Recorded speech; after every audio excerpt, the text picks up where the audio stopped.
আসসালামু আলাইকুম, সবাই কেমন আছো? আশা করি সবাই অনেক অনেক ভালো আছো। আজকে যে বিষয়টা তোমাদের সাথে শেয়ার করতে যাচ্ছি সেটা হচ্ছে যে ইংরেজি বাক্যগুলো জীবন পাল্টে দিতে পারে। আমরা অনেক সময় বিভিন্ন ধরনের উপকথা শুনে থাকি, অথবা আমরা বিভিন্ন ধরনের ফ্রেজাল বাক্যগুলো শুনে থাকি, অথবা আমরা অনেক সময় প্রবাদ বাক্য শুনে থাকি। যাক বন্ধুরা, আজকে আমরা এমন কিছু বাক্য যেগুলো জানবো, যেগুলো আমরা প্রায় আমাদের ডেইলি লাইফে ইউজ করে থাকি বাংলাতে।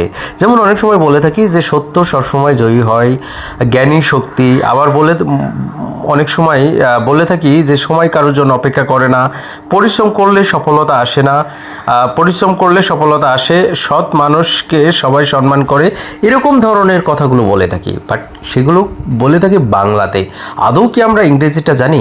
যাই বন্ধুরা, যারা ইংরেজি জানো না বা ইংরেজির একদমই কিছুই বোঝো না, তাদের জন্য এই ভিডিওটা অনেক অনেক ইম্পর্টেন্ট। কারণ আমরা যখন এই সব বাংলাগুলো ইউজ করব, এই বাংলাগুলো ইউজ না করে আমরা ইংলিশেও এই সেন্টেন্সগুলো ব্যবহার করতে পারি। যাই বন্ধুরা, প্রথম যে সেন্টেন্সটা আছে সেটা দেখো। প্রথমটা বলছে যে সত্য সবসময় জয়ী হয়। সত্য সবসময় জয়ী হয়। তাহলে আমরা এর ইংরেজিটা হবে truth always win. Truth always win, সত্য সবসময় জয়ী হয়। তারপরে দেখো এখানে জ্ঞানী শক্তি, তার মানে কি জ্ঞান শক্তি। এই ক্ষেত্রে আমরা বলতে পারি knowledge is power. Knowledge is power, তা জ্ঞানী শক্তি। তারপরে আমরা বলতে পারি সময় কারোর জন্য অপেক্ষা করে না।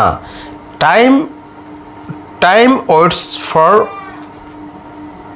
Time waits for no one. তার মানে কি সময় কারোর জন্য অপেক্ষা করে না।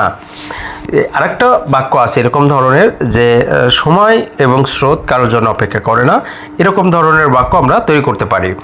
তারপরেও এখানে দেখো পরিশ্রম করলে সফলতা আসে। পরিশ্রম করলে সফলতা আসে, এর ইংরেজিটা হবে দেখো success come with hard work. Success come with hard work. তারপরে আছে দেখো সৎ মানুষকে সবাই সম্মান করে। সৎ মানুষকে সবাই সম্মান করে, এর ইংরেজিটা হবে everyone respect an honest person. Everyone respect an honest person, মানে সৎ মানুষকে সবাই সম্মান করে। যাক বন্ধুরা, ভিডিওটা দেখে যদি মনে হয় কিছু শিখতে পেরেছো, অবশ্যই ভিডিওটা শেয়ার করে দাও। কারণ এইসব বাক্যগুলো যারা এখনও জানে না, তারা যেন জানতে পারে, তারা যেন শিখতে পারে। যাক বন্ধুরা, আজকে পর্যন্ত ভালো থেকো, সুস্থ থেকো, আল্লাহ হাফেজ।